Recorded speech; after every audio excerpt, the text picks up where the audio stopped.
Welcome to Keepin 100. I'm your host, DeWayne Allen, a proud member of the 100 Black Men of Greater Charlotte.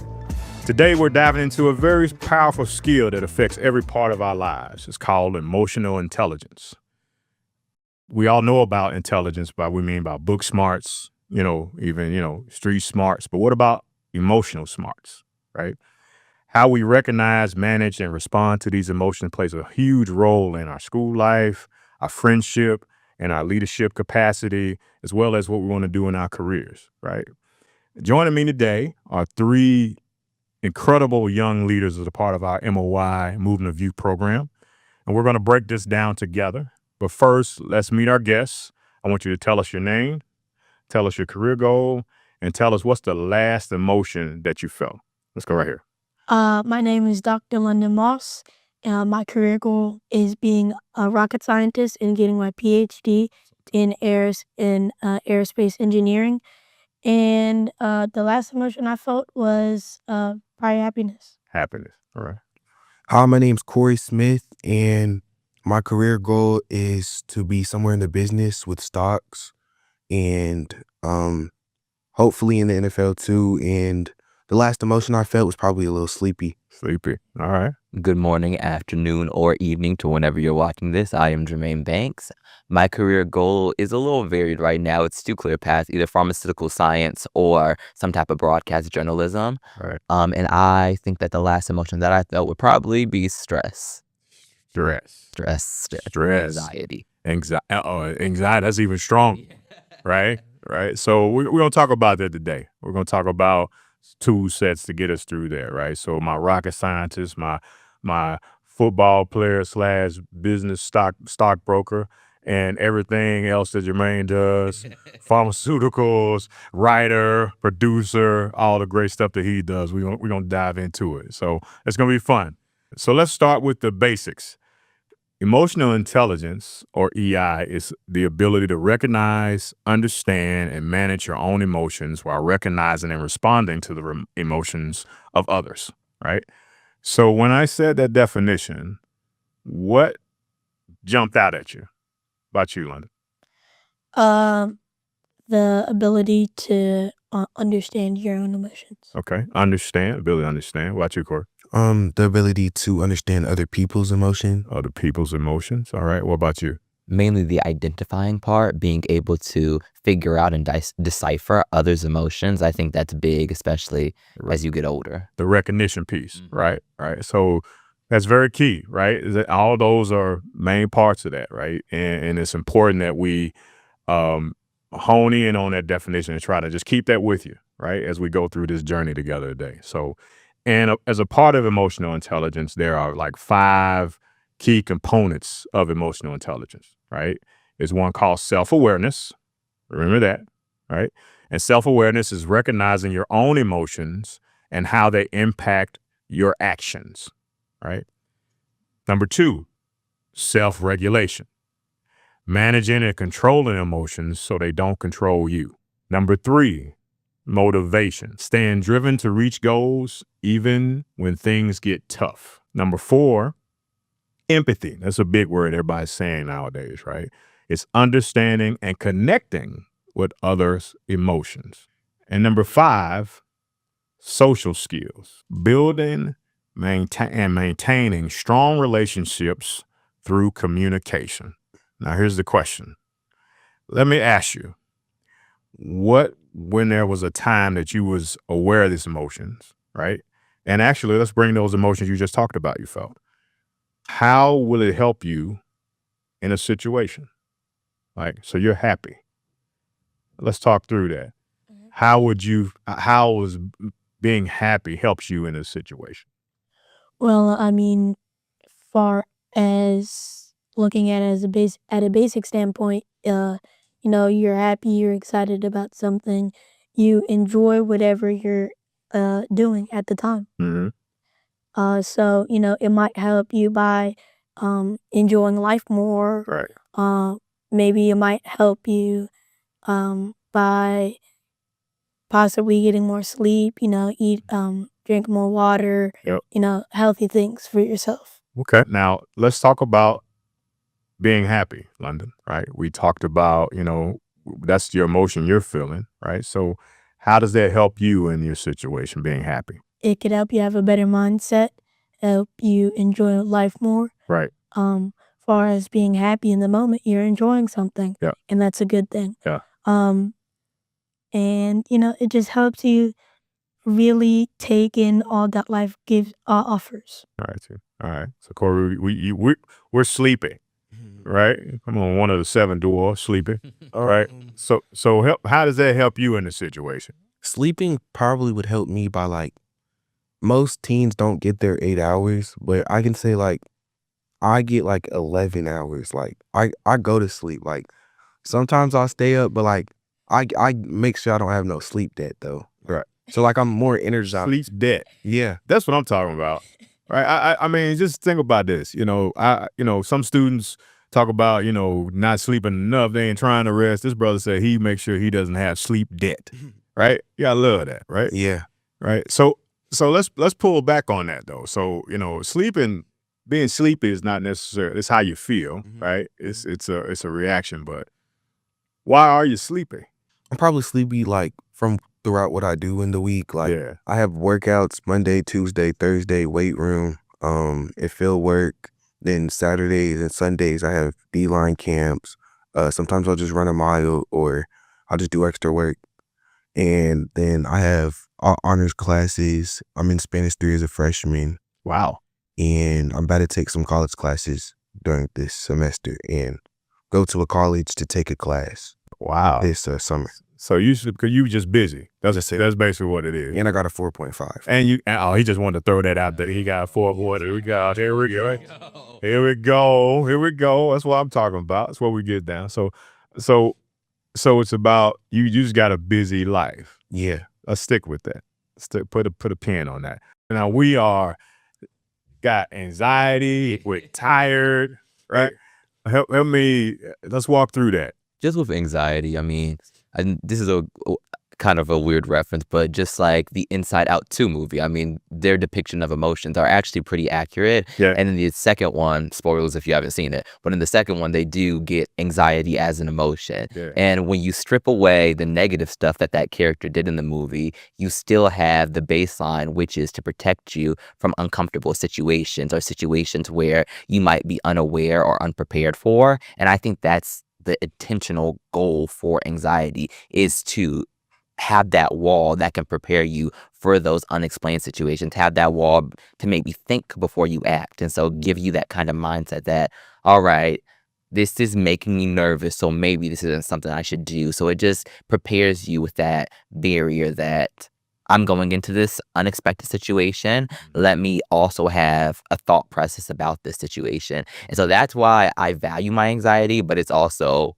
a lot at times because sometimes anxiety is unfounded. Yeah. And like it doesn't really have a purpose to it. What I appreciate, and we're going to get into this when we talk to this next question, to segue to the components, right, is that you guys already recognize your emotions, right? And so and how they impact you, right? And I think for most spaces, you've been learning how to manage them, right? So let's deep dive into the components. And let's take it a little further, right? So which component of the 5, self-awareness, self-regulation, motivation, empathy, and social skills, which one did we just walk through that everybody was like really talking about? Which one? By self-awareness. Self-awareness, right? Why? Because we were self-aware that what our emotions were. Yeah, that's good. That's good. That's good. So I think that's all you have, all 3 of you have as a superpower, right? Most adults don't really aware of how their emotions, right? When you're not aware of your own emotions, that self-awareness is where it begins, right? This is how you be able to take on, okay, I'm in a stressful situation. Let me call it out. I'm feeling a little anxiety right now. Let me sit back. Let me just let this process, and let me get back to calm, right? I'm happy right now. I'm really happy. My endorphins are up. I'm ready to go do what I want to do. Let me go jump into this task that I really enjoy doing. I got, or in your case, right? I got a busy schedule. I got a busy schedule tomorrow.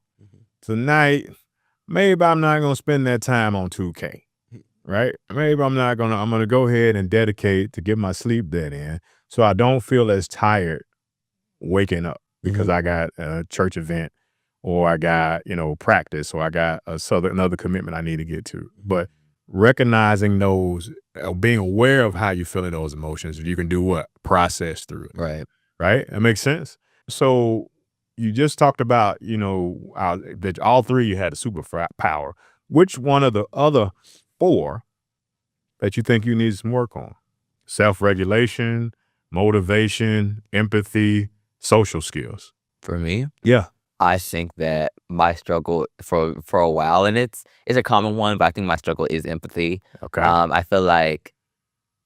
think that it's kind of a generational thing as well, but I do think that with some of our heightened emotional intelligence, because I do see a common trait in our generation or around the people I'm circling around is that we are aware of our emotions typically. Like the issue isn't being aware of our emotions, it's sympathizing with somebody else or empathizing with somebody else and being like, dang, they're going through a rough time. Maybe I can, help them out in this kind of situation. Most times people are just focused on getting to the next part, getting to their thing, because I think that the media, and not just the media, but people around you also kind of tell you, okay, you gotta have a plan for the future. You gotta know where you're going. And so that makes you very locked into your own perspective. Like, all right, gotta have this plan, gotta know what this is next. Especially if you compare yourself to other people who might be farther ahead of you, it's like, all right, now I'm feeling behind. So just making time for that empathy. And it should be something that's natural, but it does sometimes feel like something you have to make time for or make, room for. And that's weird to me. Okay. Cory, what about you? We got self-regulation, motivation, empathy, and social skills. I would say mine would be probably like my social skills to express my emotions. Okay. Like, I'm not very a talkative person about my emotions because I just wasn't raised expressing my emotions to other people. Like I'm better at listening. That's how I could word it. Like I'm better at listening than explaining. Okay. All right. So why do you think that? Probably because I don't trust people as much. That's all good. Yeah. That's understandable. Yeah. Right? Would you say you you're more introverted, you like to solve your problems within yourself more than expressive with it? Yeah. Or like that? Okay. All right. So we got, empathy, social skills, I don't know if y'all remember one of our favorite movies, The Waterboy. You seen The Waterboy? You ever seen The Waterboy? The Waterboy. The football movie. Yeah, Everybody was saying, yeah. When his mama was talking, he was, he's going to play football. Bobby would say it's going to be football. And his mama said, Bobby had these social skills to play the football, right? The foosball. That foosball is what they call it. It's a movie, man. Y'all need to check it out, man. It's a classic football movie. You got to watch it. Okay. About you, London? I'd probably say I need to work on my motivation. Okay. I'm good with all the other skills. I'm really self-aware. I can regulate myself in a situation, and I have excellent empathy and social skills. But my motivation is just not it at the moment. I sort of procrastinate a lot, and I'm sort of selling myself short a lot. Right. A lot of times, because I'll say, I need to do. I'll be in class and I don't finish assignment. I'll be like, okay, I need to do this for homework. But then I realize that I have an even bigger assignment after that. So I'll do the big assignment and then I'll just say, I'll do the little assignment later. Right. Or I'll do the little assignment and do the big assignment later. Okay. So I've really been working on myself about, having a strict schedule. Yeah. And making sure that I stop procrastinating. And that if I realize that I have a big assignment and a little assignment, to make sure I do whichever one, might be due first. Yeah. Or, spread it out. So that's crazy that you said motivation is one of your, skills, just knowing you and watching you over the years, right? That's crazy. You introduce yourself as a doctor, right? Yeah. So in my brain, for these years that I've seen you grow, you're going to be a rocket scientist. That takes motivation. So as a fellow rocket scientist, right? As a fellow, aerospace engineer, right? As somebody who's done it, right? I'm sitting there, I didn't know what that was at your age, right? Right. So it's funny that to hear that you're motivated. That just tells me how, you have a very high bar of excellence. Yes. And sometimes you have to, right, you got a very high bar, right? And so sometimes you just got to think about not being just caught up in motivating. You are motivated. It's just, you need just tools to get through it, right? You just need different tools to think about doing it, right? And it starts with just small actions, right? So think about that. That's interesting. That's interesting. I'm really tickled about that one. I think with that one, it's also a thing like you see people doing good things around you, and it's like you're trying to beat that bar. So like if one person in that field makes an accomplishment, you're trying to beat that accomplishment because you're trying to be the best. Right. Right. So that's a really good point. But everybody has their own. So here's the thing my grandfather used to say, and we all say, is everybody runs their own lane, right? And you got your own race that you're in, just you by yourself, nobody else, right? And you should be able to I wouldn't call it motivation, but it should be coming to have the discipline to understand that you have your own race that you got to run. And your race is going to have pitfalls, it's going to have ups and downs, but it's still your race, right? And so, trying to get somewhere together, you can, like everybody's got their own personal goals. Yes. Right? You're going to be, football player, so you got goals. So there are going to be times where motivation is, when you put on pads, you got a different set of motivation than if you sit in physics class next to London, right? Yeah. That's a different motivation. Yeah. Right? That's a different race we in, right? You might be saying, whoo, let me get this B and walk out of here. London like, nope, I got to make this A. Stanford is calling me. I got to get on this thing, right? And for Jermaine, for his motivation is, okay, I want to make sure that I got everything set. I'm doing what I'm doing. I'm in that. He might not care about, being in that physics class either, but he knows that he's got to get through it so he can get through pharmaceutical science, right? He has to have some science, curriculum, some science prerequisite to do what he's got to do, right? So so he's got to think about that, right? So there's just some tools on building it. And so this last question before we close it out is like, what things, and I want you guys to help each other out here, and we can help each other out, like for the things you just heard of what we are, short in, right? That we got an opportunity to improve on for one of those skills. What would you say that you would tell Cory that you would hear that help him get better as far as what things he could do to help him with his social skills, right? I'd say not necessarily like going out in public and just, say like baby steps at first. Eventually build up, so you walk past somebody, you might say hi, may not know them, but you just say hi, or like you're walking past somebody and you say, good morning. Or maybe it's just as small as, saying or talking to somebody new. Right. What do you think for Jermaine? Oh, Jermaine was empathy. I was about to do him. Oh, you can do him too? That's fine. For you, I would say like, for like, kind of like taking baby steps by like having people hold you accountable, and until like you're ready to like get off the training wheels and like set your own goals and like hold your like even like if you have to like set a reminder, like you can do that, and that will probably help you. Cool. And Jermaine, what about? I got something for both of y'all. Okay. So for you, London, I think that you have to, if you feel like you're not motivated enough by what you're doing, transition something that you love into what you're doing. Figure out a way to make those hobbies that you find interest in work for what you're doing in your current place. So like if you love music, then it might help to transfer that music aspect into your rocket science future, and figure out a way to transition these smaller things that you don't, you keep to yourself, you don't really pay attention to, but you enjoy doing, and transition that into your future if that motivation ever starts to falter or weaken. And then for you, Cory, I think that for social skills, I like to consider myself an introvert, but I'm actually an extrovert. At least that's what I've been told. You are. They say that, but I like those times where I'm with myself too. So just placing yourself in uncomfortable situations, kind of pushing yourself out of your comfort zone. That's how you get to that, I guess, extrovert kind of lifestyle. Right. That's good. So I'm gonna do you, Jermaine, but I'm gonna do just all of them. Just give you some great answers that we gave. I'm gonna do just all of them and take you step by step, and we're going to close out with yours, right? For self-regulation, a good way to think about it is, how do you check in with yourself emotionally? You guys do a great job with that. And then you just take a pause, right? And just take a 5-second pause and think through it. Pause before reacting. You guys do a great job of that. Practice self-awareness, right? You can, reflect on your emotions daily, right? Journal it out. Just check in with yourself, right?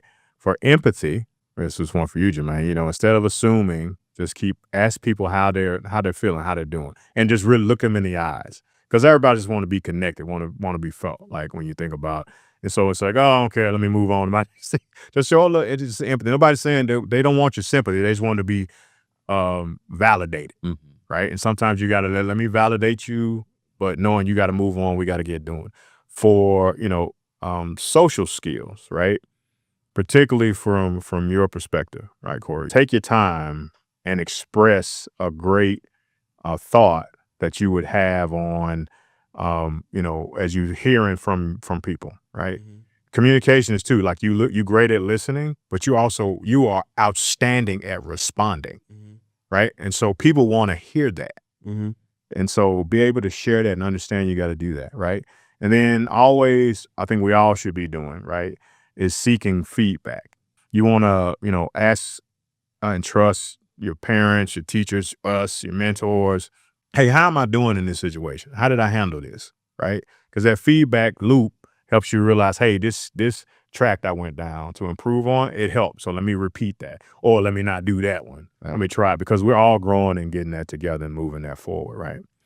And so, as we wrap this up, which was a great conversation today, I just want to leave you with just a thing or two about it.